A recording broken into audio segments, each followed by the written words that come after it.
저희가 이제 사도행전 10장 이렇게 두 번째 걸쳐서 이렇게 말씀을 묵상을 하고 있는데요. 이 사도행전 10장은 참 중요한 장이라고 말씀을 드렸습니다. 그 이방 민족을 구원하기 위해서 하나님께서는 이 바울을 택하셨지만은요, 또 바울뿐만 아니라 그 예수님의 이제 제자들 중에 대표격이라고 할 수 있는 이 베드로를 하나님께서 택하셔서 그 안에 그 뿌리 깊이 박혀 있는 그 이스라엘만을 위한 그 선민 사상을 완전히 뿌리 뽑으시고, 그다음에 이제 하나님께서는 차별 없이 모든 민족을 사랑하시고 그 모든 민족이 다 구원받기를 원하시는 그 마음을 이 베드로를 완전히 변화시킴으로 인해서 확실히 보이십니다. 그만큼 이 베드로를 택한 것은 그만큼 베드로가 유대인들을 대표하는 그런 상징적인 인물이기 때문에 그렇습니다. 그리고 이 베드로를 깨우치기 위해서 하나님께서 샘플로 택한 이방인 가정이 바로 고넬료 가정이었습니다. 지난 시간에 우리가 묵상했던 것처럼 이 고넬료는 경건한 사람이었고 하나님을 경외하며 백성을 구제하고 또 하나님께 항상 기도하는 사람이었다라고 말씀을 드렸습니다. 그래서 그의 기도와 구제가 하나님 앞에 상달되어서 기억된 바 되는 삶을 살았던 사람이 바로 고넬료였습니다. 이방인이었고 또 막강한 그 로마 군대의 백부장이었던, 그래서 이 상당한 지위가 있었던 이 로마 사람인 그리고 이방 사람인 이 고넬료가 하나님을 알고 있었다는 것도 참 대단한데요. 그런데 그의 그 기도와 구제가 사람에게 보임이 아닌 하나님께 상달되고 하나님께 기억하신 바 되었다라는 것은 우리에게 참 많은 도전을 줍니다. 우리가 그 신앙의 연수, 어떤 그 직분을 자랑하고 드러내는 것이 아니라 우리의 모든 삶이 정말 그 하나님께 상달되고 하나님께 기억되는 그런 삶을 우리가 살아가기를 간절히 소망합니다.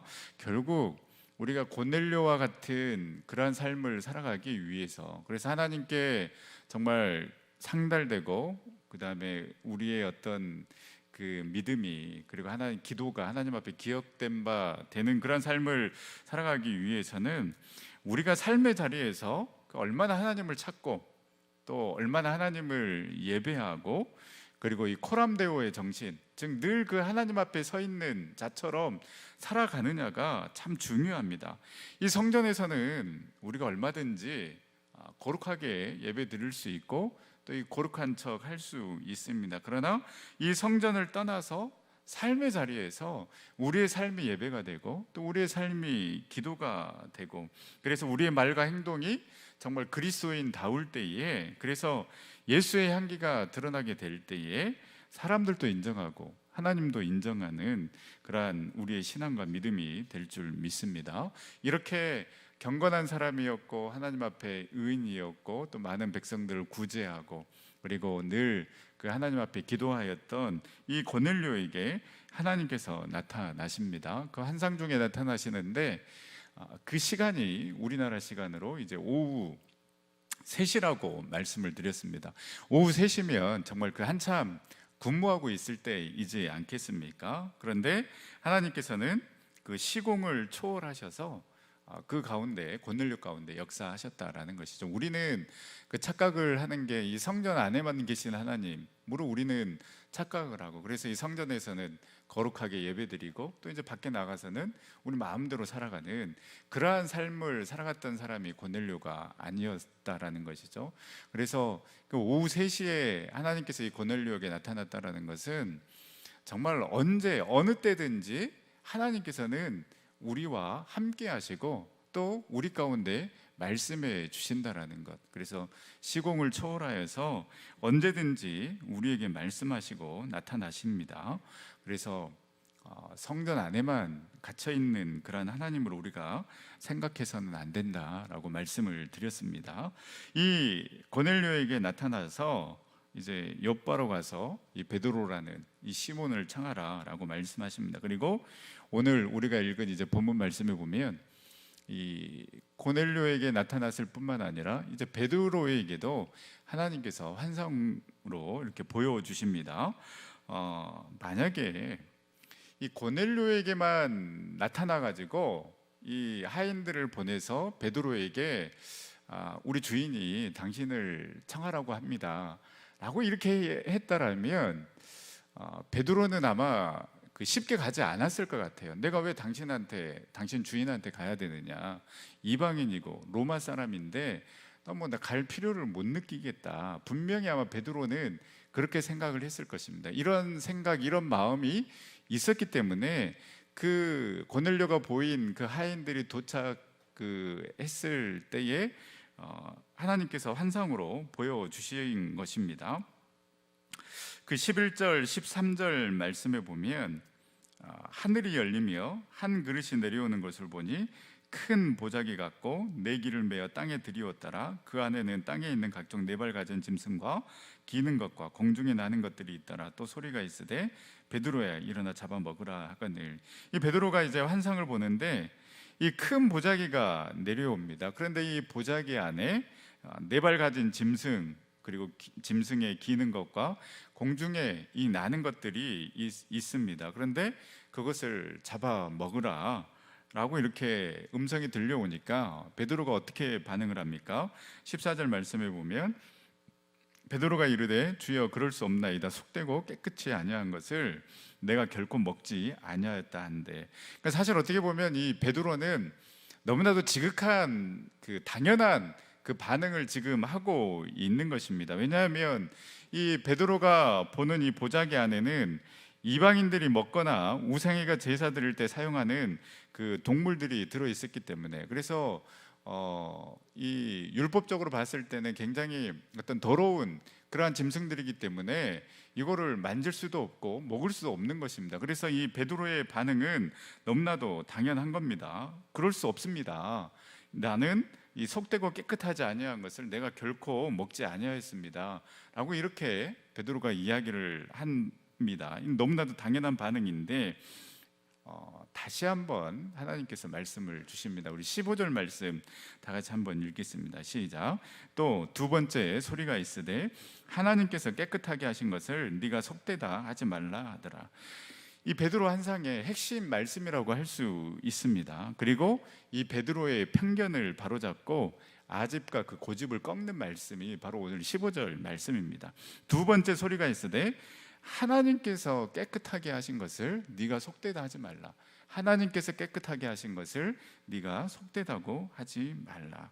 여러분, 믿음 생활은 내 생각을 확고히 하는 것이 아니라 내 생각과 내 가치관을 깨고 주님께서 원하시는 그 생각을 하는 것, 그리고 주님께서 원하시는 삶을 살아가는 것이 여러분 신앙이요 믿음이지 않겠습니까? 우리는 그런데 내가 주체가 되어가지고 이것은 더럽고 이것은 깨끗하다, 이게 내가 판단을 하게 되는 것입니다. 내 기분, 내 감정, 내 지식이 모든 판단의 주체가 되어서 내가 옳다라고 생각을 합니다. 그럼 이거는 내 신앙이지 주님께서 원하시는 신앙과 믿음은 아니다라는 것이죠. 그럼 보십시오, 여러분. 베드로조차도 그렇게 이야기하지 않습니까? 하나님께서 먹으라고 하는 것을 베드로가 내가 속되고 깨끗하지 아니하는 것을 나는 결코 먹을 수 없습니다 라고 이렇게 베드로도 이야기하지 않습니까? 여러분, 주님이 깨끗하다고 하시는데, 하나님께서 깨끗하다고 하시는데 감히 우리가 왜 더럽다라고 판단을 하느냐라는 것입니다. 그런데 이런 판단은 우리가 너무 많이 하고 있다라는 것. 하나님의 말씀을 우리가 또 그렇게 판단을 합니다. 내 기준으로, 내 생각으로, 내 가치관으로 판단을 합니다. 그리고 더 중요한 것은 우리 공동체 안에서 우리는 그러한 판단을 너무 쉽게 아무렇지도 않게 다른 사람들을 판단한다라는 것입니다. 여러분, 주님께서도 우리가 사도행전 9장에도 묵상했듯이 그 아나니아에게 했던 말씀도 여러분 똑같지 않습니까? 바울에게 아나니아에게 나타나셔서 너 사울에게 가서 안수해라 라고 이야기를 하니까 아나니아가 깜짝 놀라지 않습니까? 아니 주님, 그 사울이 어떤 사람인지 주님도 알지 않습니까? 내가 그 사람에게 왜 가야 됩니까? 그 예수님 믿는 사람 잡아서 옥에 가두고 그렇게 핍박하는 사람인데 주님도 알지 않습니까? 라고 이렇게 아나니아가 이야기를 했을 때에 주님께서 사도행전 9장 15절 말씀에 뭐라고 말씀하십니까? 이방인을 위해서 택한 나의 그릇이다. 주님께서 택하셨는데 네가 감히 무엇이라고 사울을 그렇게 판단하느냐라는 것입니다. 여러분, 내 기준으로 누군가를 판단한다라는 것이 얼마나 무서운 죄인 줄 우리가 알아야 됩니다. 그래서 우리 주님께서는 그 자기의 기준으로 하나님의 말씀을 마음대로 해석하고 판단하면서 다른 사람들을 정죄했던 그 종교 지도자들 그리고 바리새인과 사두개인들을 독사의 자식들이라라고 이렇게 이야기를 한 것입니다. 이제 제 어렸을 때부터 이제 저희 아버님도 목사님이셨기 때문에 참 많은 이제 설교를 들었지 않겠습니까? 그런데 저희 아버지가 했던 설교 중에 하나도 기억이 안 나고요.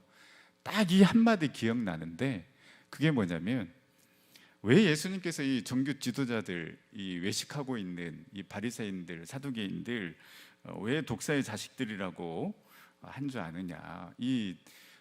예루살렘에는 굉장히 우리나라에 개가 많듯이 예루살렘이나 이 유대에는 굉장히 뱀이 많았다고 그래요. 그래서 우리가 이제 어르신들이나 우리가 이제 이렇게 욕을 할 때 뭐라고 이야기를 합니까?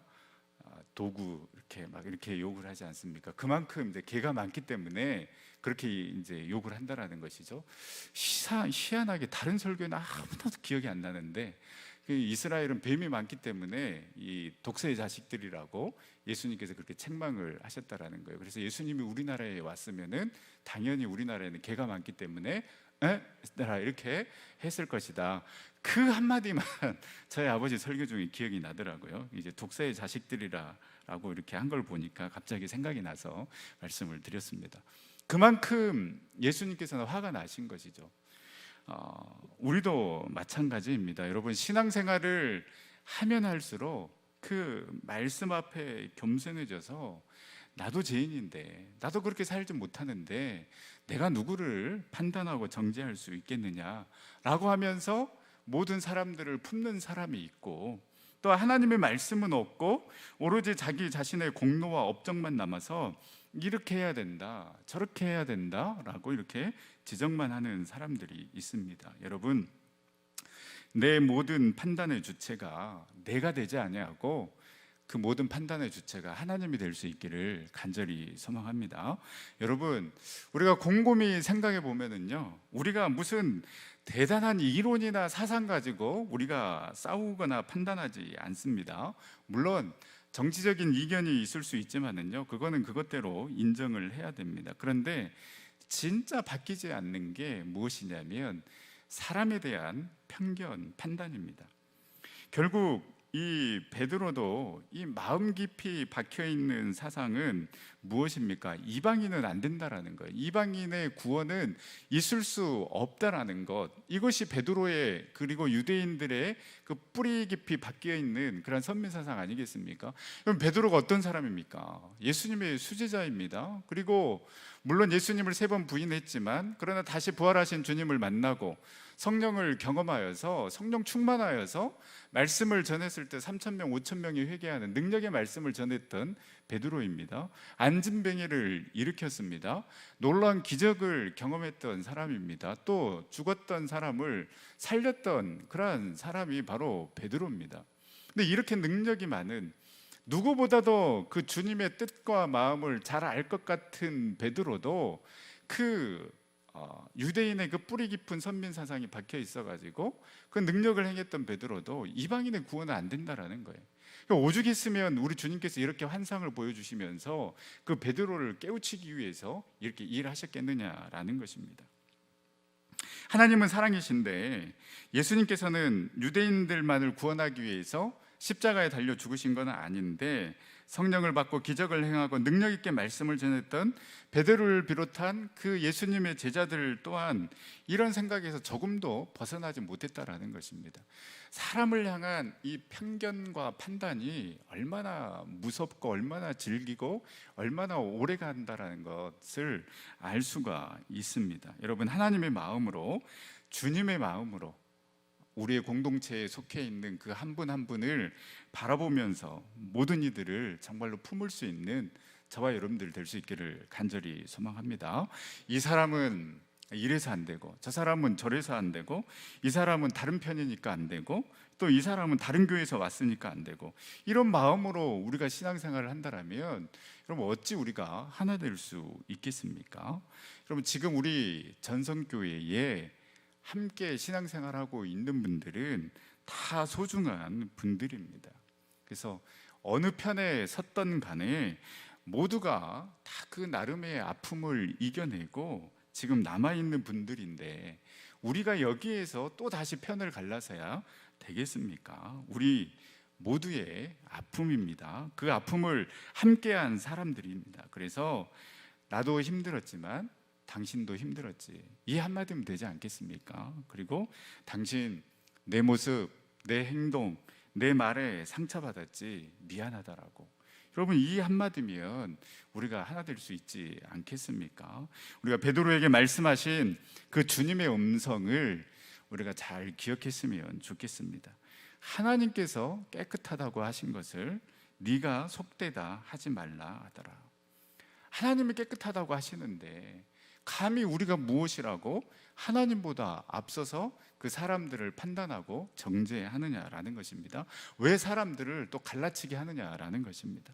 판단은 하나님께서 하시는 것이고, 우리의 할 일은 우리는 사랑하면 되는 것입니다. 그리고 우리는 함께하면 되는 것입니다. 오늘 말씀을 우리가 마음 깊이 새기면서 더 이상 우리의 생각 또 우리의 편견으로 누군가에게 딱지를 붙이는 그러한 그 행동을 하는 것이 아니라 오직 하나님의 마음으로 하나 되어서 하나님이 기뻐하시는 그 일을 감당하며 나아가는 우리 저와 여러분들, 또 우리 전성교회가 될 수 있기를 간절히 소망합니다. 이 아집을 깬 사람은 결국은 더 큰 주님의 계획 가운데 들어가는 것입니다. 그런데 이 아집과 고집을 깨지 못하고 그 편견에 사로잡혀서 계속 그 자리에 머물러 있는 사람은 그 하나님께서 예배 놓으신 그 은혜를 누리지 못하고 그 자기만의 동굴에 갇혀서 생활할 수밖에 없는 것입니다. 우리가 잘 아는 그 나아만 장군, 그렇지 않습니까? 만약에 내가 누군데, 감히 내가 누구인데 이 더러운 요단강에서 내가 몸을 씻어야 되느냐, 만약에 이 고집을 끝까지 버리지 않았다라면, 꺾지 않았다라면, 그 교만과 지위를 내려놓지 않았다라면 그는 계속해서 나병 환자로 아마 살아갔을 것입니다.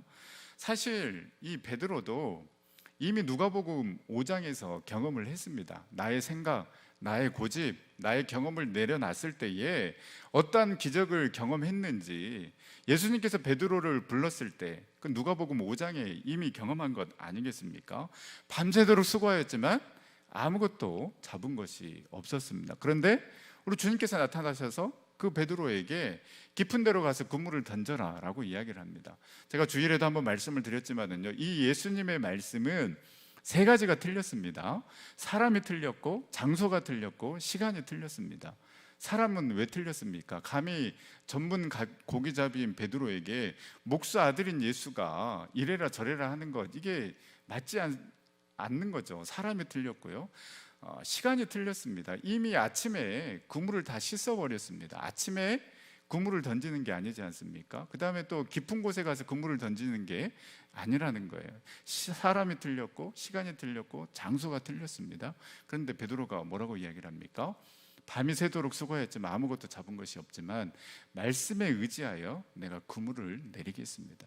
내 생각, 내 경험, 내 아집, 내 고집을 내려놓았을 때에 그물이 찢어질 정도로 고기를 잡았던 그 기적을 경험하지 않았습니까? 근데 이 놀라운 기적을 경험했음에도 불구하고 사람에 대한, 그 이방인들에 대한 그 편견과 아집은 그렇게 깨기 힘들었다라는 것입니다. 바울도 어떻습니까? 율법을 내려놓으니 그 갇혀있던 삶에서 자유와 은혜를 맛보면서 주님의 택한 그릇으로 그 선교의 귀한 사명을 감당하지 않았습니까? 여러분, 우리에게 있는 그 고집과 아집, 또 다른 사람을 향한 그 편견들을 우리가 내어놓음으로써 하나님께서 준비하시고 또 예배해 놓으신 그 축복의 은혜를 다 누리는 저와 여러분들 될 수 있기를 간절히 소망합니다. 이제 17절에서 19절에 보면은 이렇게 하나님께서 이 베드로에게 환상을 보여주셨지만은요, 이 베드로는 아직 깨닫지 못합니다. 그래서 이게 무슨 의미일까 고민하는 가운데 이 고넬료가 보낸 사람들이 도착을 하게 됩니다. 그리고 19절 20절 말씀에 보면 베드로에게 이야기를 하는 것이죠. 19절 20절에 보면 이 고넬료가 보낸 사람이 도착을 했을 때에 다시 한번 이 성령님께서 이야기를 하십니다. 두 사람이 너를 찾을 터인데 내가 그들을 보냈으니까 너는 의심하지 말고 그에게 가라 라고 이렇게 말씀을 하십니다. 지난 시간에도 말씀을 드렸지만은요, 여러분, 이 모든 과정들이 그냥 되어지는 게 아니다라는 것이죠. 철저하게 그 하나님의 계획하심 가운데 지금 척척 일이 진행되고 있는 것입니다. 여러분, 뭔가 하나님께서 이 고넬료 가정을 구원하기 위해서, 그리고 베드로를 깨우치기 위해서 막 부지런히 지금 막 일하시고 계시고 막 움직이고 계시는 그 주님의 그 마음이 여러분 느껴지지 않으십니까? 고넬료도 그렇고요, 베드로도 그렇고 왜 환상을 보여주시고 베드로에게 가라고 하시는지, 그리고 또 베드로에게는 왜 고넬료 가정으로 가라고 하시는지 이들은 알지 못했습니다. 그러나 하나님께서는 이 고넬료 가정의 구원뿐만 아니라 이방 민족의 구원을 위한 그 하나님의 마음을 보여주시기 위해서 완벽한 계획을 세우시고 그 계획대로 지금 일하시고 계시는 것을 우리에게 보여주고 계시는 것입니다. 그리고 베드로를 비롯한 예루살렘에 머물러 있는 그 유대인들을, 그 제자들을 깨우치기 위해서 지금 우리 주님께서 이렇게 열심히 일하시고 계신다라는 것이죠. 여러분, 우리는 모르지만 지금도 저와 여러분들을 위해서, 또 우리 가정과 우리 자녀들을 위해서, 또 우리 전성교회를 위해서 지금도 우리 주님께서는 일하고 계심을 여러분 믿으시기를 바랍니다. 우리는 알지 못하지만은 지금 우리 주님께서 일하시는 그 놀라운 계획 가운데 저와 여러분들 지금 함께 동참하고 있다는 것을 우리가 알아야 됩니다. 이게 답답하기도 하고요, 이게 뭔가 싶기도 하고, 그냥 당신의 능력대로 그냥 바로 복을 주시면 되지 않느냐. 아니, 하나님, 우리 전성교회 사랑하시면 우리 전성교회 바로 부흥시켜 주시면 되지 않겠습니까? 떠났던 사람들 그냥 다 다시 돌아오게 하고, 그냥 코로나19 빨리 물리쳐 주시고, 정말 하나님 사랑하시면 그냥 이 성전 꽉 채워줄 수 있지 않습니까? 우리는 이렇게 기도할 수 있지 않습니까? 참 답답해요. 그런데 하나님께서는 그 하나님의 방법대로 천천히, 참 우리는 답답하지만 근데 또 한번 생각해 보면은 하나님도 무지 답답할 거예요. 나는 이러한 마음이 있는데 왜 너희들은 깨닫지 못하고 함께 동참하지 않느냐, 이런 마음으로 또 하나님께서는 저와 여러분들도 기다리고 계신다라는 것이죠.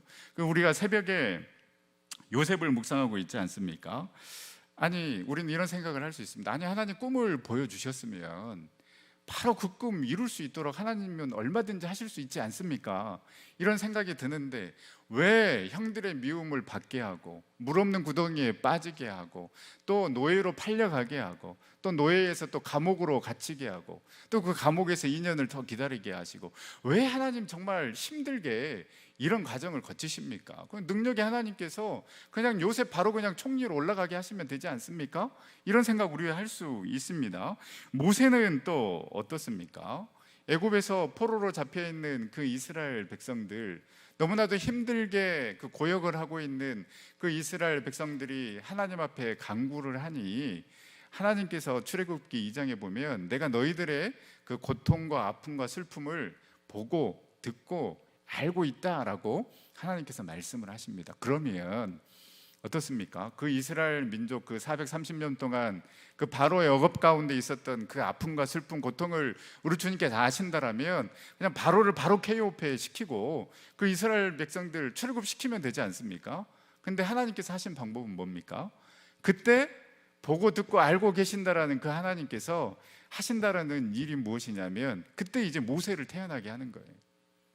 얼마나 답답합니까? 그럼 언제 기다립니까? 언제 또 얘가 커가지고 언제 또 정말 이 민족의 지도자로 세움을 받게 됩니까? 이게 또 이해 안 가는 거는, 그러면 뭐 설령 그랬다 치더라도 그러면은 40세에 정말 그 힘과 능력이 있었을 때, 그 바로의 그 딸의 아들로서 그 궁중에서 살아갔을 때, 그때 만약에 하나님께서 모세를 불렀으면 더 힘과 능력이 있지 않겠습니까? 그러면 그 40세 때에 모세를 부르시지 왜 또 굳이 40년 동안 광야로 보내가지고 또 거기에서 이제 40년을 더 있게 한 다음에 왜 80세에 또 모세를 부르셨냐라는 것입니다. 아니, 그 능력 많으신 그 주님께서 그 보고 듣고 알고 계신다라면 바로 이스라엘 민족을 바로 부르셔야지 왜 또 모세를 이제 태어나게 하고 또 80년 동안 기다리게 하신 그 하나님의 마음을 우리가 어찌 알겠습니까? 얼마나 답답합니까? 그러나 하나님의 방법은 그 순간순간 하나님이 우리와 함께 하심을 깨닫기를 원하는 것이고요, 또한 하나님께서는 당신 스스로 모든 것을 다 하실 수 있는 분이십니다. 그런데 당신 스스로 다 하시지 아니하시고 그 하나님의 자녀들이 나의 마음을 알고 그 하나님의 계획 가운데 동참하시기를 하나님께서는 원하시고 계신다라는 거예요. 이것이 하나님의 방법입니다. 더디더라도 하나님께서는 하나님의 자녀들과 함께 천천히 그리고 깨우쳐서 하나님을 바라보게 하면서 당신의 사역을 감당하게 하신다라는 것이죠. 여러분, 베드로도 마찬가지입니다. 베드로 그냥 저 같았으면 딱 앉혀놓고, 야, 이방 민족에도 구원이 있다, 너 이방 민족에 가서 복음을 전해라 라고 이렇게 그냥 강력하게 한마디 했을 텐데, 너 이방 민족에 복음을 전하지 않으면 뭐 내가 다리를 그냥 다리 하나를 부러뜨리겠다, 뭐 저주를 내리겠다, 막 이렇게 협박을 하면 베드로가 이방 민족에 가서 복음을 전하지 않겠습니까? 무서워서라도. 그런데 하나님께서는 그러한 것들을 원하시지 아니하고, 협박하면 되겠지만은 그렇게 한다 한들 베드로가 진심으로 이방 민족에 가서 복음을 전하겠습니까? 더디더라도 답답하더라도 고넬료에게 한 상을 보여주시고 또 베드로에게도 한 상을 보여주시고 또 고넬료가 또 하인들을 베드로에게 보내고 또 베드로는 다시 고넬료 가정에 가서 거기에서 말씀을 전하고 세례를 베풀고, 이러한 과정들을 통하여서 베드로가 진심으로 깨닫기를 원한다라는 것입니다. 그래서 정말로 진심으로 이방 민족을 사랑하고 이방 민족을 위해서 복음을 전하시기를 원하시는 그 하나님의 마음이 여기에 담겨져 있다라는 것입니다. 그래서 더디더라도 하나님도 오죽 답답하지 않겠습니까? 우리도 답답한데 하나님은 더 답답하신 거예요.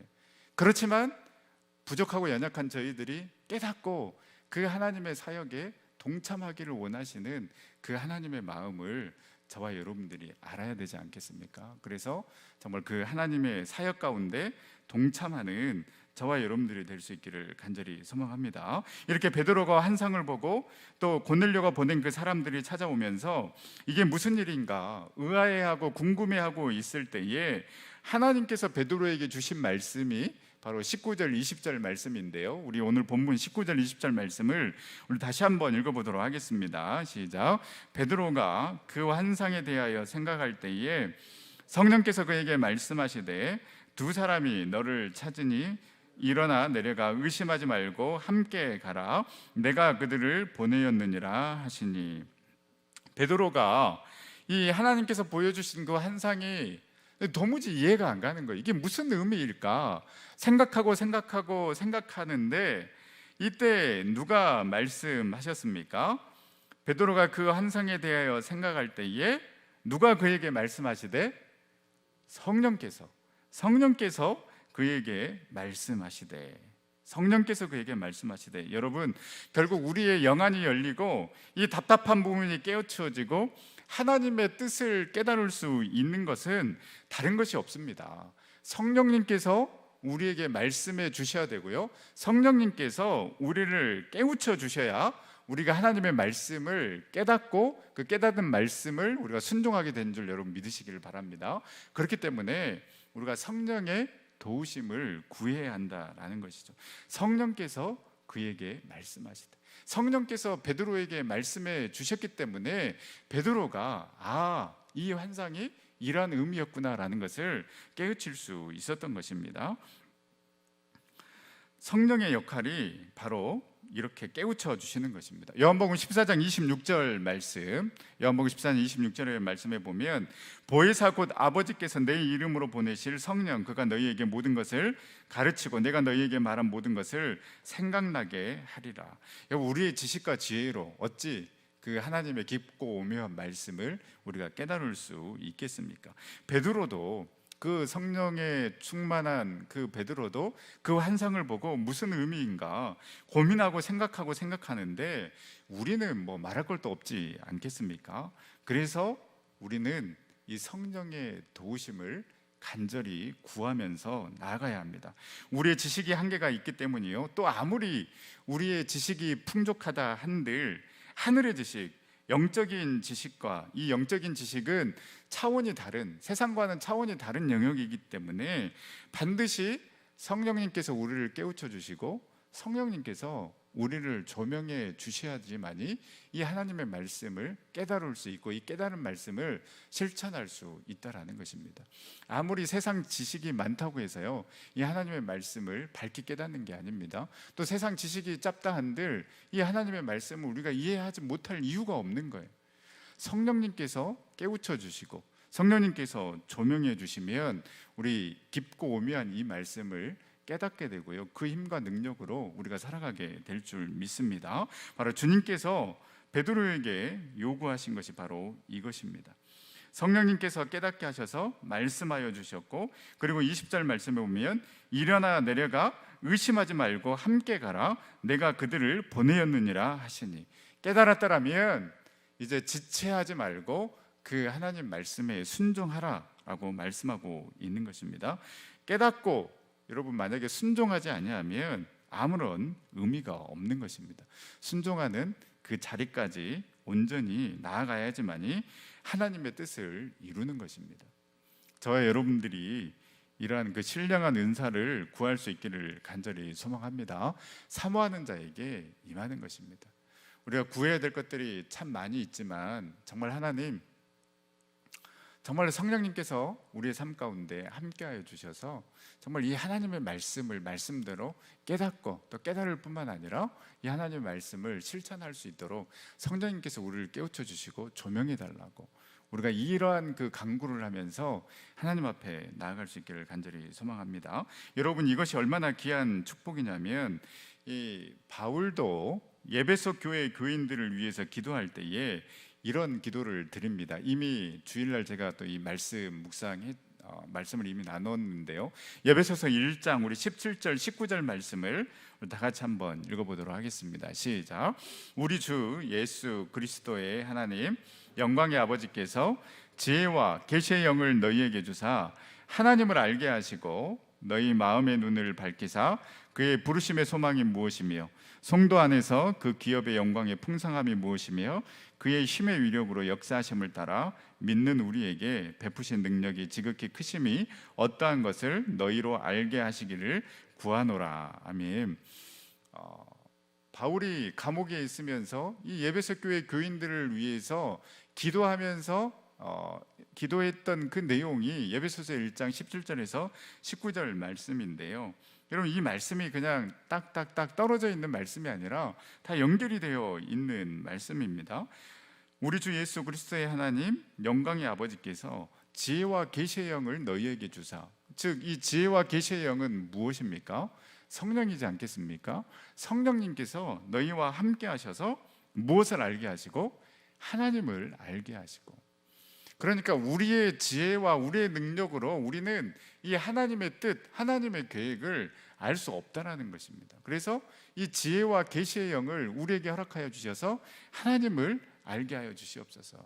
성령님을 우리에게 허락하여 주셔서 그 성령님을 사모하고 갈급함으로 말미암아 저와 여러분들이 정말 그 하나님을 알고 하나님의 뜻을 알아가는 그러한 능력의 성도들이 다 될 수 있기를 간절히 소망합니다. 이렇게 성령님께서 역사하시고 우리를 인도해 주셔야 우리가 하나님을 알게 됩니다. 그리고 또 어떻습니까? 그리할 때에 우리의 눈이 밝아져서 전에는 보지 못했던 것들을 보게 되는 것입니다. 바로 그것이 무엇입니까? 내가 얼마나 소중한 존재인가, 라는 것을 깨닫게 된다라는 것이죠. 내가 지금 여기에 있는 것이 그냥 있는 것이 아니라 하나님의 택하심과 부르심으로 인하여서 내가 지금 여기 있다라는 거예요. 이게 그냥 여러분 깨달아지는 게 아닙니다. 이게 지혜와 계시의 영이 우리에게 임해야만이 이게 깨달아지는 거예요. 하나님을 알고 하나님께서 나를 그냥 부르신 것이 아니라 당신의 그 놀라운 뜻과 계획하심 가운데 하나님께서 나를 부르셨구나. 여러분 이게 어떻게 깨달아지십니까? 이것이 깨달아지신다라면 여러분들 안에 이미 성령님께서 지금 역사하고 계신다라는 것입니다.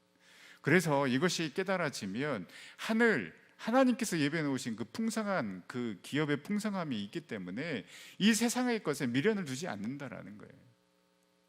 이 세상의 것에 미련을 두지 아니하니까 어떻습니까? 하나님의 뜻대로 하나님 말씀 붙잡고 순종하면서 살아갈 수 있는 것입니다. 그래서 이 모든 것들이 다 연결이 되어 있다라는 것이죠. 그래서 하나님 정말 그 지혜와 계시의 영을, 성령을 우리 가운데 허락하여 주셔서 하나님의 그 진리의 말씀을 깨닫고 정말 전에는 보지 못했던 것들을 밝히 보면서 하나님의 뜻 안에서 살아갈 수 있는, 그 하나님의 말씀대로 순종하면서 살아갈 수 있는, 그리고 나는 그냥 보통의 그냥 존재가 아니라 하나님께서 택하신, 하나님께서 부르신 그러한 존귀하고 귀한 자임을 여러분들이 깨닫고, 또 우리 기업의 그 풍성함, 하늘 기업의 풍성함이 있기 때문에 이 땅에 미련을 두고 살아가는 삶이 아니라 하나님과 함께 동행하면서 그 어디나 하늘나라의 삶을 살아가는 삶, 여러분 이것이 정말 우리가 원하는 삶이고 우리 주님께서 원하시는 삶 아니겠습니까? 그런데 이거는 결코 우리의 힘과 능력으로는 불가능하다. 그래서 정말로 그 성령의 은사를 사모하고 기대함으로 이 놀라운 은혜가 우리 가운데 임하기를 간절히 소망합니다. 그래서 말씀이 깨달아지고 또 하나님의 뜻이 깨달아짐으로 세상 기준으로 나를 평가하는 것이 아니라 하나님의 기준으로 나를 다시 보게 되고, 그래서 이 땅에 소망을 두고 살아가는 삶이 아니라 하늘나라, 하늘 기업을 소망하며 담대하게 하나님 말씀에 순종하며 살아가는 저와 여러분들이 될 수 있기를 간절히 소망합니다. 이제 말씀을 마치겠습니다. 우리의 편견, 우리의 아집이 깨어져서요, 내가 판단의 주체가 아니라 정말로 그 하나님의 뜻, 하나님의 마음이 우리를 움직이는 주체가 되기를 간절히 소망합니다. 그리고 오늘 고넬료의 항상, 그리고 그 베드로의 환상은 하나님께서 이방 민족을 구원하기 위해서 정말 그 드라마처럼 잘 짜여진 각본처럼 하나님께서 부지런히 정말 열심히 일하시고 치밀하게 계획을 세우셨다라는 것입니다. 우리는 어떻습니까? 그 하나님의 계획하심 가운데 우리가 동참하면 되는 것입니다. 그리고 기회 주실 때에 우리가 그 하나님의 계획 속으로 들어가야 되지 않겠습니까?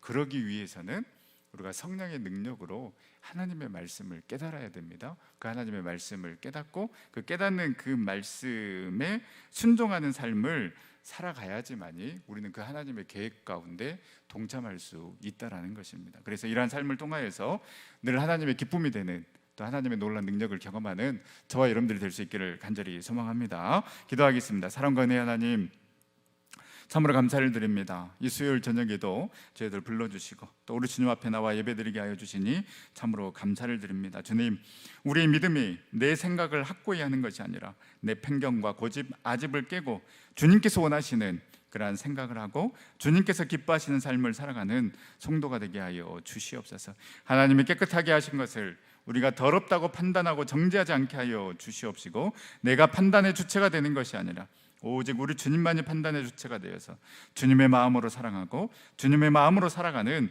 우리 전생의 모든 삶이 되어줄 수 있도록 인도하여 주시옵소서. 주님, 우리는 우리의 힘으로 깨닫지 못합니다. 성령님께서 도와주시고 조명하여 주셔서 그 하나님의 진리의 말씀, 깊고 오묘한 말씀을 깨닫게 하여 주시고, 깨달을 뿐만 아니라 즉시 하나님의 말씀대로 순종하는 삶을 살아감으로 말미암아 하나님의 그 위대한 사역에 동참하는 우리 전성교회, 또 우리 전성의 모든 성도들이 다 되어줄 수 있도록 우리 주님 인도하여 주시옵소서. 오늘 수요 저녁 예배에 참여한 우리 전성의 식구들을 축복하여 주시고, 주님을 예배함이 참 기쁨이요 소망이요 능력되게 하여 주시며, 사업장과 직장 모든 계획과 비전 가운데 우리 주님 함께하여 주셔서 넘치도록 채워주시는 그 하나님의 놀라운 은혜를 경험케 하여 주시옵소서. 주님, 간절한 기도의 제목들 있습니다. 하나님, 우리 주님 앞에 병 낫기를 위해서 기도하는 그 기도 가운데 함께하여 주시옵시고, 또한 자녀들의 진로와 결혼 출산을 위해서 기도하는 그 눈물의 기도 가운데 우리 주님 응답하여 주시며, 물질의 체험을 위해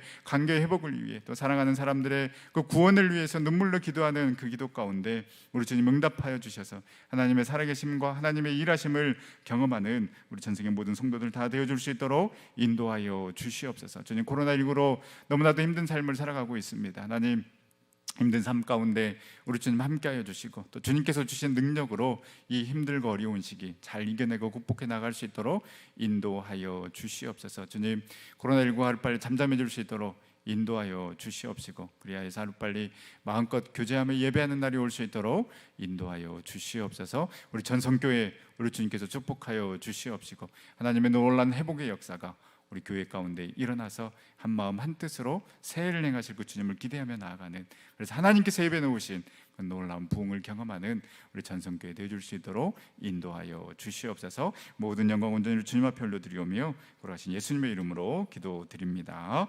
아멘.